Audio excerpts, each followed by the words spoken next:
So ito for segregation. Ito malamang ito nasa class A. So ito yung nakagandahan ng Star Premium kasi mahaba at berde yung kulay.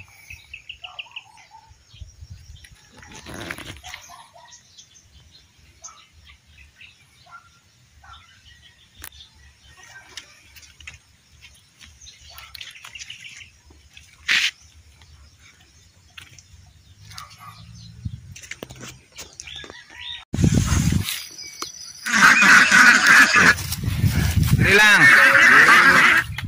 Napakasimple.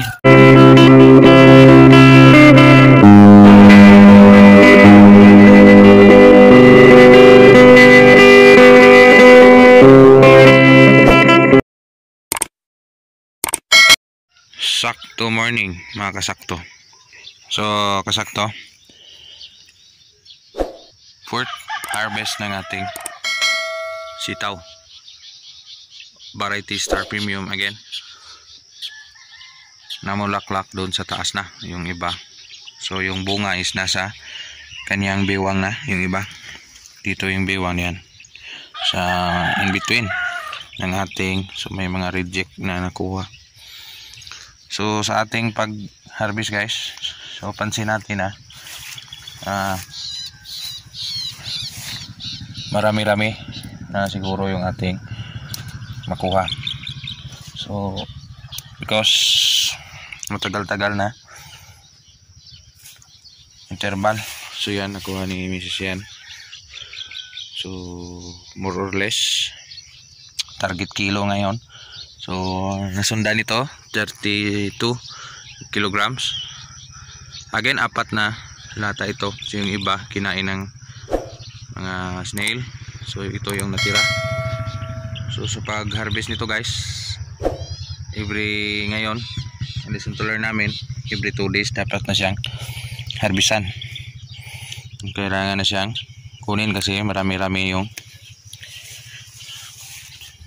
malaki o yung hindi na kaanyaya doon sa market. So yung ating pag-harvest yan. Mataas guys, oh. Yan. Mataas yung ating sitaw. At yung pagka-berde niya is berding-berde talaga.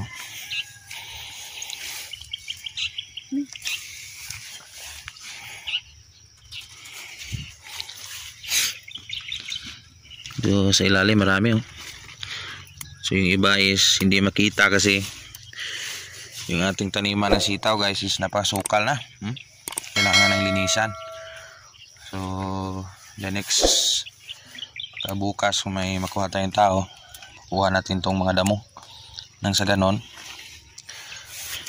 may madaanan yung hangin. Yun kasi yung fertilizer niya, yung hangin. Kasi yung sitaw o yung string beans, isa sa tanim na hindi masyadong nangailangan ng fertilizer. Nitrogen fixation yung ating tanim. So kailangan masagap niya yung tanim, yung hangin from west and down to north and south. So yun ang kinakailangan ni sitaw. Yun ang kanyang fertilizer. Hangin na from kanluran, timog, hilaga. So yun ang mga kailangan niya na hangin o yung fertilizer niya sa hangin na kukuha. Pero yung organic nyo balance din, kasi pag hindi balance yung organic at synthetic fertilizer na konti, hindi maganito yung bunga. Ang pinaka-importante is yung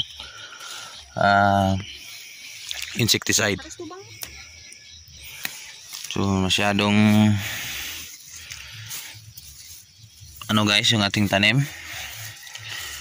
yung sukal talaga hindi nakita-kita kasi na dun sa ilalim.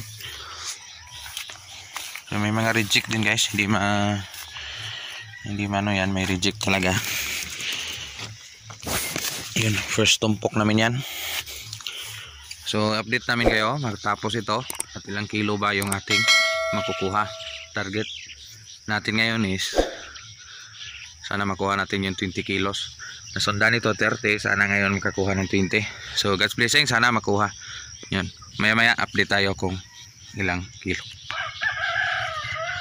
A few moments later. So kasakto tapos na tayong mag harvest ng ating sitaw. Again, in-estimate natin kanina na abot kaya ng 20 kilos. So more or less 20 kilos yung ating estimate rito. Hindi pa natin ma-segregate. So ito yung partial segregation natin, yan. So may kunting mga